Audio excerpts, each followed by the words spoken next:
ज्या पद्धतीने लोकसभेला सीट्स मिळाल्या त्यामध्ये आठवले साहेबांना एक दोन जागा जर दिल्या असत्या आमच्या पक्षाला तर कदाचित महाराष्ट्रामध्ये संख्येचं गणित बदलू शकलं असतं। संबंध भारतभर ही संविधानावर चर्चा झाली। आंबेडकर राईट वोटर नाराज आहेत, तमाम जनता नाराज आहे। हे लक्षात घेता येणाऱ्या विधानसभेमध्ये लोकसभेच्या गोष्टी लक्षात घेता विधानसभेला ताबडतोब रिपब्लिकन पक्षाला आंबेडकर राईट कार्यकर्त्याला संधी देऊन निवडून आणण्याची जबाबदारी भाजपने केली पाहिजे। आणि आम्ही त्यावेळेस अनेक कार्यकर्त्यांचे रोष स्वीकारून आलो आणि प्रामाणिकपणे त्यांच्यावर राहिलो। नंतर मग राष्ट्रवादी आले, शिवसेना आली, पण भाजपबरोबर आम्ही प्रामाणिकपणे काम केलेलं आहे। तर भाजपची जबाबदारी आहे की आंबेडकरी चळवळीतील रिपब्लिकन चळवळीतील कार्यकर्त्यांना संधी दिली पाहिजे। मागील विधानसभेमध्ये रिपब्लिकन पक्षाला जागा दिल्या विधानसभेच्या असं सांगितलं आणि त्या जागेवर BJPचेच कॅन्डिडेट उभं केले। हे भाजपला शोभतं का? भाजपचे कार्यकर्ते RPIच्या तिकिटावर निवडून आणले आणि जे निवडून आणले ते परत आमच्याकडे फिरकले नाही, परंतु तशी चर्चाच करत नाही, आमच्याशी बोलत नाही, आमच्याशी संवाद करत नाही। कुठं पेपरला बातमी तर पाहिली नाहीत।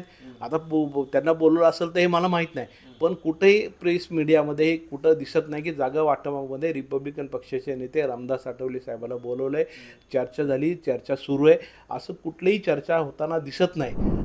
लोकसभा निवडणुका पार पडल्यानंतर आता राज्यातल्या जनतेला, नेत्यांना आता वेध लागले ते विधानसभा निवडणुकांचे।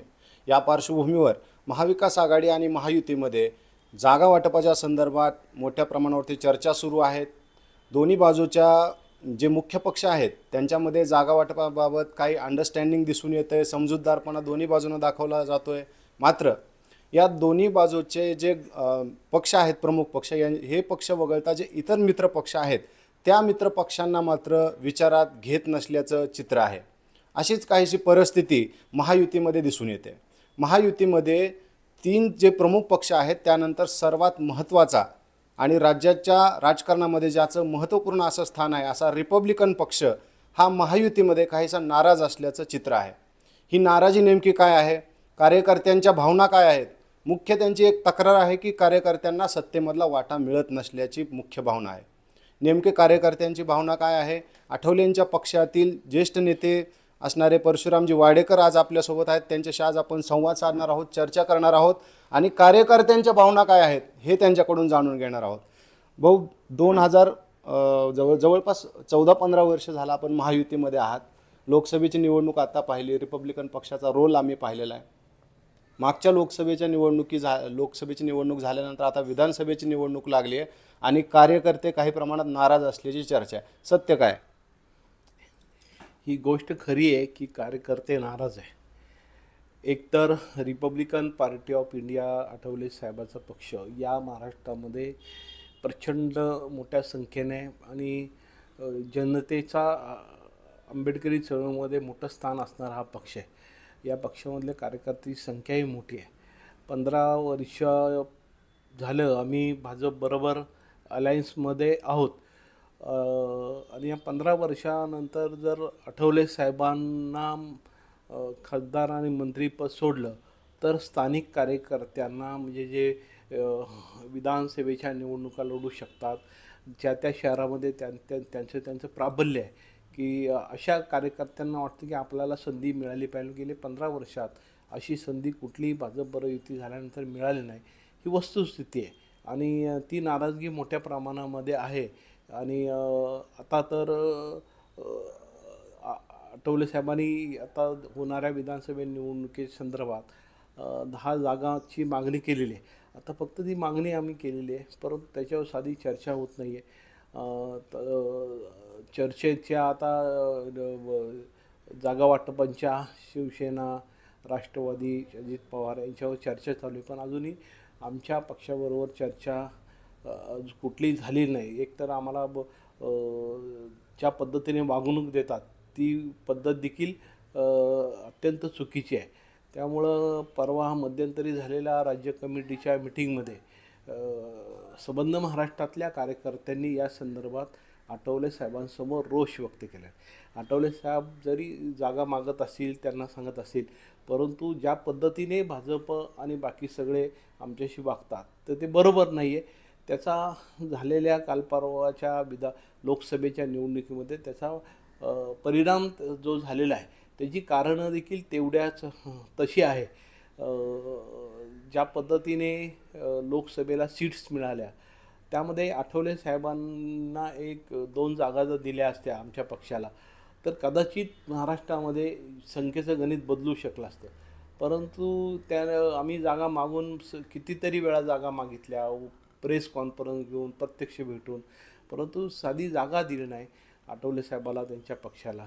आणि त्याचा परिणाम संबंध महाराष्ट्रामध्ये आंबेडकरी जनतेच्या घराघरापर्यंत पोचला की हे जागा देत नाही मागूनसुद्धा. आणि त्याचे परिणाम झाले.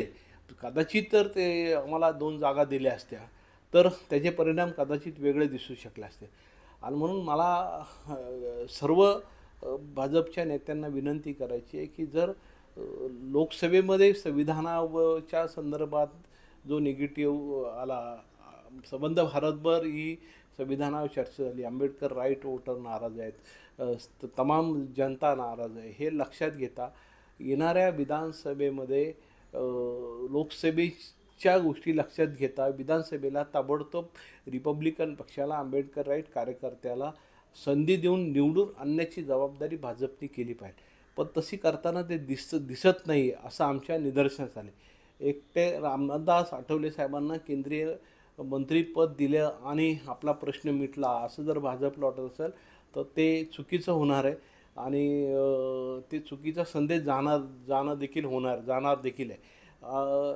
जर आठवले साहेबाला मंत्री केलं आणि बाकीच्यांना काही द्यायचं नाही कार्यकर्त्याला, अशी जर त्यांची भावना असेल तर ती आंबेडकरी चळवळीतल्या कार्यकर्त्याची फसवणूक केल्यासारखी होईल. त्या पक्षाला संपवण्याचा कटच रचला का काय अशी चर्चा भाजपबद्दल संबंध आंबेडकरी जनतेमध्ये निर्माण झालेली दिसते. त्यामुळं येणाऱ्या विधानसभेमध्ये भाजप आणि लोकसभेच्या सगळ्या गोष्टी लक्षात घेता ताबडतोब विधानसभेच्या जागा, म्हणजे फक्त राखीव जागा नाही तर ओपनच्या काही जागा दिल्या पाहिजे, काही जागा रिझर्व्ह जागा दिल्या पाहिजे. आता सगळं आंबेडकरी पक्ष, सगळ्यात मोठा पक्ष हा भाजप बरोबर आहे नाही का. मग कदाचित शिंदे साहेबावर एखादा पक्ष असेल किंवा राष्ट्रवादीच्या अजित पवारांकडं, पण भाजपबरोबर हा सर्वात मोठा पक्ष रामदास आठवले साहेब, ज्याच्या गावागावामध्ये कार्यकर्त्याची मोठी संख्या आहे. पुण्यामध्ये आमच्यासारख्या कार्यकर्त्यांनी, सर्व आम्ही कार्यकर्त्यांनी गेले 15 वर्ष आम्ही ताकदीने काम केलेलं आहे. यामध्ये पहिली निवडणूक आम्ही पोटनिवडणूक भीमराव तापकीरांची ही चॅलेंजिंगनी जिंकली, आम्ही झोकून काम केलं. दुसरी निवडणूक अनिल शिरोळे लोकसभेला थांबले आणि आम्ही प्रामाणिकपणे काम केलं. तिसरी निवडणूक ही गिरीश बापटांची, प्रामाणिक काम केलं, त्यांना निवडून आणलं पूर्ण. परत आत्ताची निवडणूक मुरली मोहोळांची, त्यामध्ये तर खूप संबंध भारतभर वातावरण वेगळं होतं नाही का. कुठली मोदी लाट नव्हती, काही परिस्थिती तशी नव्हती, पण संबंध महाराष्ट्रातला निकाल पाहिला तर पुण्यामध्ये मात्र आम्ही ही सीट निवडून आणली. याचं कारण असं की तुम्ही मुरली मोहोळ साहेबांना विचारू शकता की रिपब्लिकन पक्षाने पूर्ण ताकदीने काम केलं. कदाचित जर आम्ही गप्प बसला असतो किंवा वेगळी भूमिका घेतली तर चित्र वेगळं दिसलं असतं. त्यामुळं पुण्यामध्ये सुद्धा आम्ही लोकसभेच्या निवडणुकीमध्ये जोरदार सगळ्या कार्यकर्त्यांनी काम केलं आणि संधी मिळाली. त्यामुळं किमान फडणवीस साहेब किंवा ह्या सगळ्याला RPIची ताकदीचा अंदाज आहे. परंतु रिपब्लिकन चळवळीचे कार्यकर्ते 15 वर्ष झालं तुमच्याबरोबर आहे. एक तर आपल्यावर अलायन्स करताना समाजाचा रोष, आंबेडकरी चळवळीतल्या काही कार्यकर्त्याचं की भाजप बरं चाललं आहे, परंतु आम्ही त्यावेळेस सांगत होतो आठवले साहेबांनी महाराष्ट्रामध्ये सभा घेतल्या आणि जनतेची होकार घेतली किंवा जनतेला विचारपूस करून काही साहित्यकांना चर्चा करून शिवसेनेबरोबर युती करण्याची शिवशक्ती भीमशक्ती म्हणून तो निर्णय झाला. खरं म्हणजे नंतर तो गोपीनाथ मुंडे ATM म्हणून झालं आणि त्याच्या मोठ्या चर्चा झाल्या की आठवले साहेबाचा पक्ष या सगळ्या ह्याच्यामध्ये महायुतीमध्ये आलेला आहे.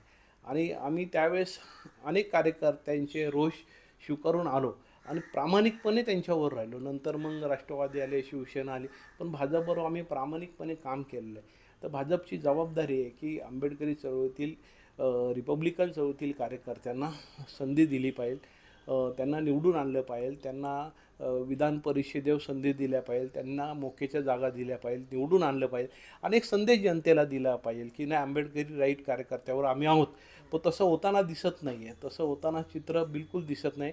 फक्त आठवले साहेब हे त्यांनी केंद्रीय मंत्री केलं म्हणजे आपले सगळे बाकी झालं असं जर ते स्वप्न बघत असेल तर ते कदाचित ते अडचणीत येऊ शकतात. कारण की स्थानिक कार्यकर्त्याला महाराष्ट्रातल्या असं वाटतं की नाही RPIला संधी दिली पाहिजे. मागील विधानसभेमध्ये रिपब्लिकन पक्षाला जागा दिल्या विधानसभेच्या असं सांगितलं आणि त्या जागेवर BJPचेच कॅन्डिडेट उभं केले. हे भाजपला शोभतं का? भाऊ आपण त्या मुद्द्यावर येणारच आहोत, परंतु आपण अगोदर 2024ची जी लोकसभा निवडणूक झाली तर या निवडणुकीमध्ये एक मुख्य मुद्दा गाजला तो संविधान बदलाचा. हा जो भाजपचं असं म्हणणं आहे की हा एक नरेटिव्ह तयार केला गेला, मात्र हा नरेटिव्ह तयार कसा झाला आणि हा नरेटिव्ह खोडून काढण्यामध्ये रिपब्लिकन पक्षाने कशा पद्धतीनं भूमिका निभावली, आठवले साहेबांनी कशा पद्धतीनं भूमिका निभावली, तुम्ही स्वतः कशा पद्धतीनं काम केलं? यामध्ये काँग्रेस पक्षाने संविधान बदलाची जी चर्चा केली त्या चर्चेला काय अर्थ नव्हता नाही का. परंतु संबंध भारतभर पहिल्यांदाच कन्याकुमारी ते काश्मीर सगळ्या विधानसभा जेवढ्या लोकसभा असतील त्याच्यामध्ये संविधान बदलाची चर्चा झाली. यामध्ये रामदास आठवले त्यांचा पक्ष आम्ही सगळे या कोपरा सभा घेऊन आम्ही सांगितलं की हे खोटं आहे. कारण की नरेंद्र मोदी ज्या पद्धतीने काम करतात ते पाहत असताना आम्ही लोकांना सांगत होतो की बाबा जो मोदी साहेब संविधानाची शपथ घेतात, मी बाबासाहेबांमुळं आहे की मी संविधानामुळं आहे असं ते सांगतात. आम्ही लोकांना सांगत होतो. अनेक तर मोदी साहेब हे बाकी याच्यामध्ये पाहिलं तर तेली समाजाचे आहेत. एक मागासवर्गीय माणूस या देशाचा पंतप्रधान आहे आणि त्याला माहिती आहे की मी संविधानामुळंच मी या चेअरवर बसलेलो आहे. ते मोदी साहेब कसे बदली करू शकतात हे आम्ही सांगण्याचा प्रयत्न केला, परंतु ते फार यशस्वी ते झालं नाही. आणि त्या दरम्यान भाजपने देखील हा निगेटिव्ह खोडण्यासाठी जेवढे प्रयत्न करायला पाहिजे तेवढे प्रयत्न केले नाहीत. आणि भाजपच्याच काही खासदारांनी ज्या पद्धतीने वक्तव्य केले त्याचा परिणाम मोठ्या प्रमाणामध्ये भारतात झालेला दिसतो. कदाचित त्यावेळेस जर त्यांना झापलं असतं किंवा त्यावेळेस जर त्यांना सांगितलं असतं की हे चुकीचं आहे तर कदाचित हे झालं नसतं. पण रिपब्लिकन पक्षाने ताकदीने सांगितले की अशा पद्धतीने मोदी हे करू शकणार नाही, की मोदी साहेब एक मागासवर्गीय आहे, ते असं करणं शक्य नाही नाही का. आणि कारण की या जाती व्यवस्थेमध्ये जर आपण पाहिलं ते एक OBC माणूस प्राईम मिनिस्टर होतो, एक मोठी घटना. ती भारतीय संविधानामुळंच ते त्या पदावर जाऊ शकतात नाही का, पदावर गेलेत. तरीसुद्धा देशामध्ये कधी कधी असे की एखादा OBC पंतप्रधान होतो तो सहन देखील होत नाही काय लोकांना नाही का. एक चांगलं म्हणजे मोठं काम जे 10 वर्षात त्यांनी केलं आणि आता ते दोईजड व्हायला लागलं नाही का. मग जर ही चर्चा करायची झाली तर वर्णव्यवस्थेमध्ये असणाऱ्या तिसऱ्या वर्णाचा माणूस हा प्राईम मिनिस्टर होतो आणि आता तो संबंध विश्वामध्ये त्याचं नाव होतं. हे देखील खटकत असणाऱ्या काही गोष्टी आहेत. त्यामुळंच नजीक काळामध्ये काही लोकांनी स्टेटमेंट केलेत नाही का की मोदींच्या विरोधात. तर हे बरोबर नाही की मोदी काम करतात, ही गोष्ट खरी आहे, पण त्यांना काम करायला संपूर्ण पाठिंबा मिळायला पाहिला होता, तोही मिळाला नाही. लोकसभेमध्ये सभेमध्ये म्हणजे प्रचारामध्ये हे मुद्दे आलेत नाही का, नड्डांनी येऊन सांगावं लागलं. या सगळ्या गोष्टी लक्षात येत आहे की मोदी काम चांगलं करतात, परंतु काही अडचणी सगळ्या निर्माण होताना दिसतात. पण आम्ही रिपब्लिकन पक्षाने संविधानाबद्दल संबंध भारतभर आठवले साहेबांनी आम्ही सगळ्यांनी हे सगळं पुसून काढण्याचा प्रयत्न केला. पण तेवढे यश नाही का आम्हाला आलं नाही. पण कधीतरी लोकांना कळेल की मोदी तसे नाही, व्यक्तिशः मोदी तसं करू शकणार नाही. भाऊ आता आपण जागा वाटपाकडे आणि यंदाच्या जी विधानसभेची निवडणूक होऊ घातली आता त्याच्याबद्दल बोलूयात. रिपब्लिकन पक्षाने 10 जागा मागणी केलेली आहे, तर त्याबद्दल आत्ता सध्या स्टेटस काय आहे? भाजपचे नेते तुमच्याशी का चर्चा करत नाही आहेत? मान नाही पण अपमान केला जातोय असं आहे का? या ठिकाणी राज्य कार्यकारिणीच्या आता झालेल्या बैठकीमध्ये राजाभाऊ सरोदे यांच्या अध्यक्षतेखाली बैठक झाली मुंबईमध्ये YB चव्हाण सभागृहामध्ये. त्या बैठकीमध्ये जोरदार कार्यकर्त्यांनी सांगितले की आम्हाला विधानसभेमध्ये आमच्या जागा पाहिजे आणि आमचे उमेदवार पाहिजे. म्हणजे रिपब्लिकन पक्षाची गेल्या वेळेस आमची जी फसवणूक झालेली आहे की रिपब्लिकन पक्षाच्या जागेवर BJPचे कॅन्डिडेट उभे केले, हे BJPला न शोभणार आहे. त्यांनी रिपब्लिकन कार्यकर्ता हा खूप कष्टाने तयार होतो आणि खूप सामाजिक ह्याच्यातून तो थोरपळत तो वरपर्यंत जातो नाही का. आणि म्हणून तो स्वाभिमानी असतो, तो सत्तेसाठी भुके गेलेला नसतो, त्याला तो इथल्या व्यवस्थेशी संघर्ष करत एवढा मोठा झाला आहे. आणि अशा वेळेस तुमच्याबरोबर अलायन्स करताना त्याला अपेक्षा वाटते की मी सत्तेत जावं, मी गोरगरिबाचे प्रश्न त्या विधानसभेत मांडावे. अशा वेळेस संधी प्राप्त होत असताना मोदी साहेबांची लाट होती, चांगली परिस्थिती, त्यावेळेस जर आमचे 2-4 आमदार जर निवडून पाठवले असते तर महाराष्ट्रामध्ये कदाचित त्याचा परिणाम लोकसभेत आला असता की भाजप रिपब्लिकन आंबेडकरी चळवळीतील कार्यकर्त्याला संधी देऊन निवडून आणते. पण तसं झालं का? तसं नाही झालं. भाजपचे कार्यकर्ते RPIच्या तिकिटावर निवडून आणले आणि जे निवडून आणले ते परत आमच्याकडे फिरकले नाही. उदाहरणार्थ तो सातपुते, राम सातपुते, कदाचित राम सातपुते जर रिपब्लिकन पक्षात प्रामाणिक राहिले असते तर ते खासदार झाले असते. पण त्याचा परिणाम संबंध सोलापूरमध्ये असं झाला की हा माणूस रिपब्लिकन पक्षावर निवडून आला आणि पक्षाला त्यांनी पाठ दाखवली, त्यामुळे तिथला आंबेडकरी समाज, तिथला मागासवर्गीय समाज त्याच्या विरोधात गेला. आणि म्हणून भाजपने देखील यावेळेस जर तुम्ही तुमचे कॅन्डिडेट आमच्या नावाने पाठवले, आता इकडं उल्हासनगरमध्ये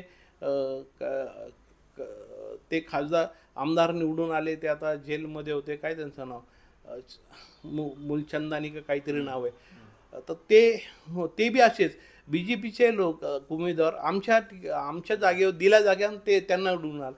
साधा कार्यकर्ता तुम्ही आमदार करा, तुम्हाला लोक डोक्यावर घेऊन नसतील ना. परंतु रिपब्लिकन पक्षाला च्या कार्यकर्त्याला अशा पद्धतीची संधी असताना ती संधी मिळू दिली नाही, याचं दुःख आम्हाला वाटतं. नाही यंदा परत एकदा हाच मुद्दा येऊ शकतो, चिन्हाचा मुद्दा येऊ शकतो.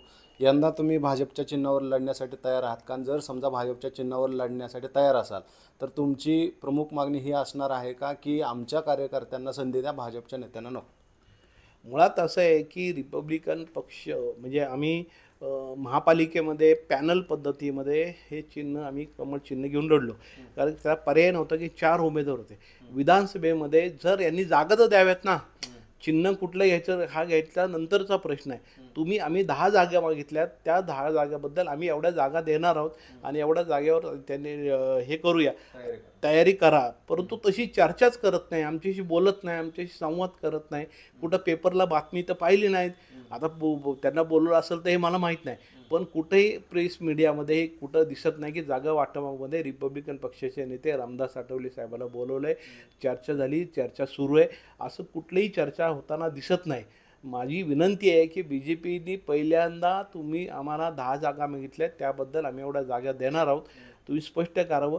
चिन्ह कुठलं घ्यायचं, काय घ्यायचं आहे पक्ष ठरवलं नाही का काय करायचं, परंतु आम्ही चिन्ह घेत नाही म्हणून तुम्ही आम्हाला जागा सोडणार नाही का? म्हणजे हे धोरण असू शकतं का मित्र पक्षाचं? समजा आम्ही निवडून, तुमची जबाबदारी आम्हाला निवडून आणणं. बरोबर. पूर्वी काँग्रेस पक्षाबरोबर आमचं अलायन्स झालं होतं काय, त्यावेळेस 3 खासदार आमचे निवडून आले. प्रकाश आंबेडकर साहेब आले, गवई साहेब आले, कवाडी साहेब आले, आठवले साहेब आले, 4 खासदार निवडून आले. त्यावेळेस ते निवडून त्यांना आणलं मित्र पक्षांनी. तसं तुम्ही आम्हाला निवडून आणण्याची जबाबदारी साधनासह निवडून आणलं पाहिजे. जर ही जागा दिली, जागा देऊन चालणार नाही साहेब, तुम्हाला आम्हाला निवडून आणावं लागेल. आम्ही गरीब लोक आहेत, आम्ही फाटके लोक आहेत, आमच्याकडे पैसा नाही आहे, साधनं नाही, हे तुम्हाला माहिती आहे. आणि त्या माहिती असताना तुम्ही आमच्याला सांगणार हे जागा दिली, तर तुम्ही आम्हाला साधनं दिली पाहिजे, तुम्ही निवडून आणलं पाहिजे. आणि निवडून आणून तुम्हाला सांगता आलं पाहिजे की हे चेहरे आम्ही निवडून आणले. तुमच्याकडं काय आता आठवले साहेबाला राज्यसभेवर पाठवून सांगता की आम्ही त्यांना मंत्री केलं, त्यांना लोकसभेमधून पाठवा ना, निवडून आणून जागा द्या, निवडून आणून पाठवा, आम्हाला आनंद वाटेल. पण हे राज्यसभेवर पाठवणं किंबहुना आम्हाला नाही आता तुम्ही निवडूनच येऊ शकत नाही. अरे गेले 15-16 वर्ष आम्ही तुमच्यासोबत आहोत, तुम्ही आम्हाला कुठली सत्ता दिली नाही, कुठले महामंडळ दिले नाही, कुठल्या कमिट्या दिल्या नाही, आमचा आर्थिक सोर्स कसा काय वाढणार, आमच्याकडे लोक येणार कसे काय, कामं घेऊन येणार कसे काय. म्हणजे शेवटी आम्ही मोर्चे आंदोलन करत करत करत इथपर्यंत आलेलो आहे.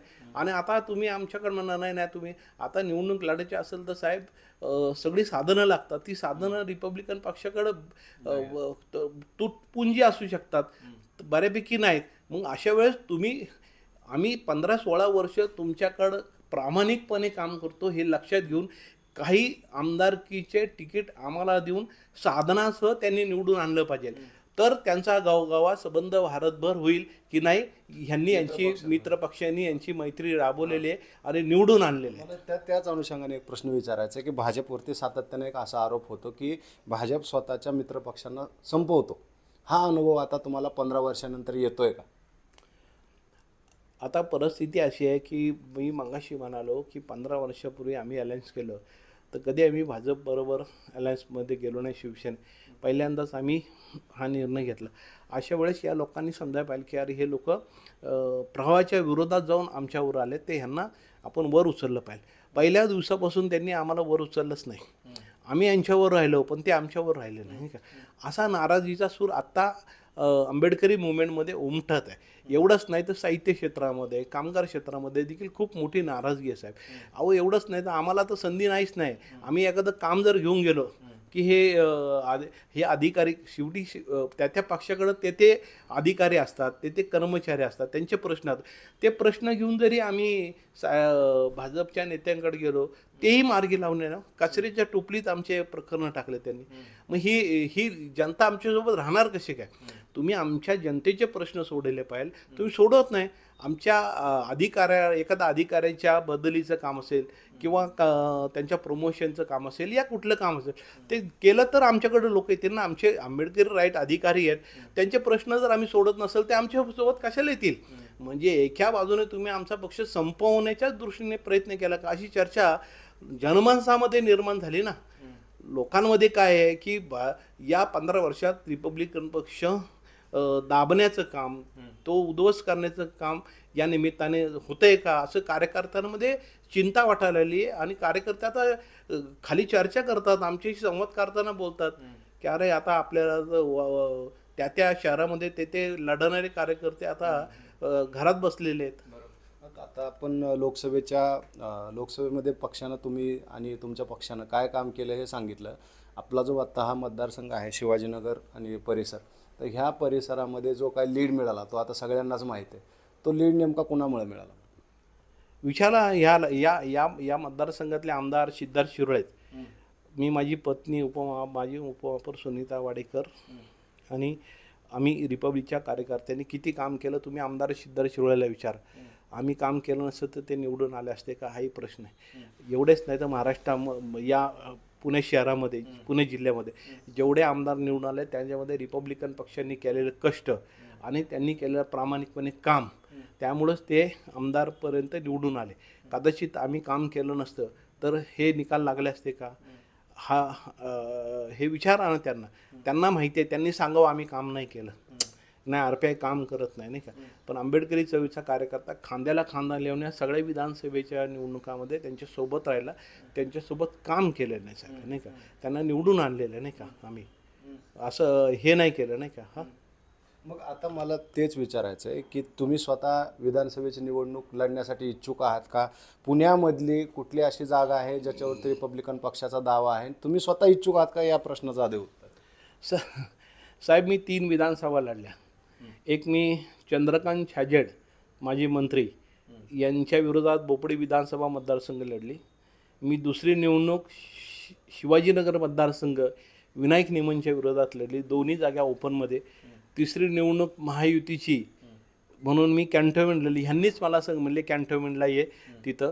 आणि तो भाजप शिवसेनेची युती एक दिवस अगोदर क्रॅक झाली आणि माझे तिथे सकाळी दुपारी आठवले साहेब म्हणले आपल्याला सेनेबरोबर जायचं आहे, नंतर संध्याकाळी अचानक म्हणले आपल्याला भाजपबरोबर जायचं आहे. मला तिथं खटकलं. मी म्हणलं सेनेबरोबर जायचं. मी त्यांना म्हणलं आता आपण सेनेच्या ह्याच्यात लढायचं आहे म्हणून मी ती निवडणूक सेनेच्या ह्याच्यात कॅन्टोन्मेंट लढली. पण साहेब मी एक दिवस देखील शिवसेनेचा सभासद राहिलो नाही. मी हातात निळा गंडा बांधला आणि ती निवडणूक लढली काय. आणि लढल्यानंतर मला उद्धव ठाकरेंनी फोन केला की माझ्याकडं तुम्ही थांबा, तुमच्यासारख्या कार्यकर्त्याची गरज आहे. पण मी 1 मिनिट मी बोललो साहेब मी आंबेडकरी विचाराचा कार्यकर्ता आहे, मी तुमच्यासोबत राहू शकत नाही. 1 तास 1 मिनिटासाठी सुद्धा मी त्यांच्यावर राहिले. ते ॲक्सिडेंटली निवडणूक त्या ह्याच्यामध्ये मी लढलेली. म्हणजे मी 3 विधानसभा लढलेल्या आहेत. परत मी चंद्रकांता सोनकांबळे त्यांचे वडील यांच्या 4 निवडणुका, माझ्या पत्नीच्या 2 निवडणुका. मी निवडणूक लढणारा कार्यकर्ता साहेब. संसदीय राजकारणामध्ये आंबेडकरी विचार निळा झेंडा घेऊन रिंगणात होताना निवडून आलंच पाहिजे, परंतु मोकळं बी सोडायचं नाही. आपण लढू शकतो, संघर्ष तुमच्या विरोधात मी लढू शकतो. मी 2 निवडणुका ओपनमधल्या लढल्या साहेब, नाही का. साधी मी 3ऱ्या नंबरला पडलो 3ही निवडणुका. म्हणजे छाजेडच्या विरोधात 3रा नंबर, विनायक निमनच्या विरोधात 3ऱ्या नंबरला पडलो आणि दिलीप कांबळेच्या विरोधात देखील मी 3ऱ्या नंबरला पडलो. यंदा लढवणार आहात? यंदा लढणार ना साहेब, मी लढणारा कार्यकर्ता आहे. मी मला कुठलाही देऊ द्या. आम्ही म्हणलं आम्हाला तुम्ही कॅन्टोन्मेंट द्या, आम्ही मागणी केलेली आहे, कॅन्टोन्मेंट द्या, वडगाव शिरी द्या आम्हाला. मीच नाही अनेक कार्यकर्ते लढणार आहेत ना, पण दिली पाहिजे ना जागा आम्हाला.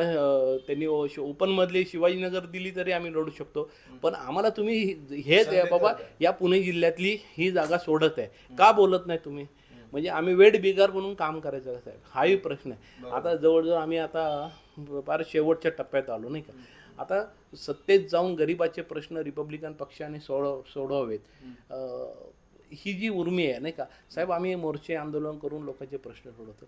संसदेत जावं, लोकसभेत जावं, विधानसभेत जावं, लोकांचे प्रश्न सोडवावे, ही आमची मनापासूनची भावना आहे. पण आम्हाला संधी मिळत नाही साहेब, नाही का. आणि आमच्या ज्युनियर कार्यकर्ते आमदार होतात, म्हणजे आम्हाला असणारे ज्युनियर कार्यकर्ते आमदार होतात.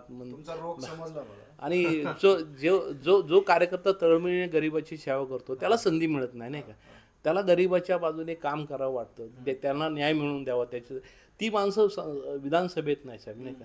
आणि BJPने 15 वर्ष तुमच्याशी आम्ही प्रामाणिकपणे काम केलेले हे लक्षात घेता त्यांनी रिपब्लिकन पक्षाच्या कार्यकर्त्याला या विधानसभेमध्ये खर्च करून, सगळ्या व्यवस्था खर्च करून तिकीट देऊन निवडून आणलं पाहिजे साहेब. तर आम्ही त्याचं कौतुक आंबेडकरी जनता महाराष्ट्रभर आणि देशभर करेल. मला अजून एक शेवटचा छोटा प्रश्न आहे. महायुतीचा जो कुटुंब कबिला आहे तो अतिशय मोठा झालेला आहे, विशेषतः अजितदादांच्या येण्यामुळं कुठेतरी असं तुम्हाला वाटतं का की रिपब्लिकन पक्षाला आता डावललं जातं आहे किंवा आपल्याला त्यांच्यामुळं आपल्यावरती अन्याय होते, अशी भावना आहे का? खरं ही गोष्ट खरीच आहे ना. म्हणजे BJP बरोबर आम्ही पहिल्यांदा आलो तेव्हा त्यांच्यावर कोण नव्हतं, ना शिवसेना नव्हती ना राष्ट्रवादी, एकटा रिपब्लिकन पक्ष होता. आज हे सगळे पक्ष आल्यामुळं आमच्याकडं भाजपचं दुर्लक्ष झालेलं आहे. त्यांनी असं नाही करायला पाहिजे, नाही का. म्हणजे उद्या अजित पवार आले म्हणून शिंदे साहेब आले, पण हा एक छोटा पक्ष आहे, तुमच्यासोबत आहे, बाबासाहेबाचा पक्ष आहे, हा तुमच्यासोबत ही मोठी गोष्ट आहे ना. तुमच्याकडं आईना दाखवू शकता जर आंबेडकरी विचाराचे कार्यकर्ते तुमच्यावर. पण या मित्रपक्षामुळे आमच्याकडे दुर्लक्ष होतं आहे. साधं चर्चेला बोलवत नाही, साधा आमच्याशी बोलत नाही, ही भावना कार्यकर्त्यांमध्ये जायला लागली. ही जाऊ नये. त्यांनी आम्हाला सन्मानपूर्वक वागणूक द्यावी, सन्मानपूर्वक जागा द्याव्या, सन्मानपूर्वक निवडून आणावं. हे आम्ही असंच बोलत नाही, तर गेल्या 15 वर्षाचं ट्रॅक रेकॉर्ड आमचं की आम्ही प्रामाणिकपणे तुमचं काम केलेलं आहे. चंद्रकांतदादा पाटलांना विचारा, भीमराव तापकेरांना विचारा, आता बापट साहेब नाही त्यांच्या कुटुंबियाला विचारा, सगळ्याला विचारा. ज्या पुण्यामध्ये आम्ही राहतो, पुणे जिल्ह्यामध्ये आमच्या सगळ्या कार्यकर्त्यांनी भाजप मित्र पक्षाचं प्रामाणिक काम केलं. आणि अजितदादा पवार शिंदे साहेबाला आमचं म्हणणं आहे की नुसतंच आम्ही भाजपचं काम केलं नाही, तर तुम्ही तुमच्या उमेदवाराचं देखील आम्ही प्रामाणिक आहे. तुम्ही असं नाही आता त्यांच्या कोट्यात आहे, त्यांनी असं करू नये. तुमच्या सगळ्याबरोबर आंबेडकरी विचाराचा कार्यकर्ता म्हणून आम्ही तुमच्यासोबत आहेत. आठवले साहेबासारखे नेते हा तुमच्या सगळ्या पक्षाबरोबर. आमचा फायदा फक्त भाजपलाच होत नाही, तर शिंदेलाही होतो आणि राष्ट्रवादीलाही होतो. त्यांनी देखील या सगळ्या गोष्टीचा सारासार विचार करायला पाहिजे. काय आता मला अजून एक विचारायचं आहे की शेवटचं म्हणजे आपण ज्या 10 जागा मागतात त्या 10 जागा कोणत्या आहेत, आणि जर समजा या नाही मिळाल्या आणि तुम्हाला मनासारख्या जर वागणूक नाही मिळाली, मान दिला नाही किंवा असं दुर्लक्षित करत राहिलं, तर तुमची शेवटची भूमिका काय असेल? नाही आता 10 जागापैकी पुणे जिल्ह्यात बघितलं तर पिंपरी चिंचवडची जागा राखीव आम्ही मागितलेली आहे. पुणे कॅन्टोन्मेंटची राखीव जागा आम्ही मागितलेली आहे. काही ओपनच्या जागा आम्ही मागितल्या आहेत. वडगाव शिरी मागितलेली आहे. शिवाजीनगर मतदारसंघ मागितलेला आहे. मुंबईमधल्या काही जागा मागितल्या, सोलापूरची काही जागा, विदर्भातल्या काही जागा, पश्चिम महाराष्ट्र मधल्या काही जागा आणि नाशिक वगैरे या भागातल्या जागा, अशा सगळ्या आम्ही हे नाही फोडलेले. आम्ही 10 जागा बोललो की आम्हाला 10 जागा तुम्ही द्या. आणि जर यावेळेस भाजपने आम्हाला जागा दिल्या नाही तर त्याचा परिणाम असा होणार की स्थानिक कार्यकर्ते जे लोकसभेमध्ये त्यांची नाराजगी दिसून आलती नाही का, ह्याला जबाबदार आम्ही नाही आहेत, ह्याला जबाबदार मित्रपक्ष हेच जबाबदार आहे सगळ्या गोष्टीला. त्यांनी आम्हाला समानतेची वागणूक द्यावी, त्यांनी आम्हाला सत्तेचे मध्ये वाटा द्यावा, जो त्यांनी शब्द दिला त्याचा तर वाटा द्यावा. त्यांनी जे आमच्याबरोबर आमच्या नेत्याबरोबर त्यांनी जे अलायन्स केलं त्याच्यातला जो वाटा त्यांनी आम्हाला गृहीत केला तो देखील आम्हाला दिले पाहिजे. काही प्रश्न आमचे सुटले, पण विधानसभेमध्ये लढणाऱ्या कार्यकर्त्याला संधी मिळाली पाहिजे आणि जी संधी भाजपने उपलब्ध करून द्यावी. आम्ही भीक मागत नाही, आमचा हक्क आहे काय, म्हणून आमचं ट्रॅक रेकॉर्ड करा. मी 3 विधानसभा लढलो, चंद्रकांत सोनकांबळेंनी ती पुणे जिल्ह्यामध्ये आता पिंपरीत निवडणूक 2000 पडल्या. आम्ही लढणारे कार्यकर्ते, RPI मधला असा कार्यकर्ता नाही की असा त्याचं डिपॉझिट गेले किंवा तो. आज आम्ही लढणारे कार्यकर्ते आमच्या पक्षामध्ये आहेत महाराष्ट्रभर. त्या लढणाऱ्या कार्यकर्त्यांना भाजपने संधी दिली पाहिजे. त्यांना आठवले साहेबांनी जागा मागितल्यात, त्या 10 जागा आम्हाला मिळाव्यात काय, अन्यथा सगळे कार्यकर्ते पुढं काय करते याचा भरोसा नाही काय. म्हणजे उद्या कदाचित निवडणूक लढायची वेळ आली तरी मागं हटणार नाही. लोकसभेला झालं तसं विधानसभेला होऊ नये ही भाजपने काळजी घ्यावी, शिवसेनेने काळजी घ्यावी, शिंदेंनी, अजित पवारनी काळजी घ्यावी.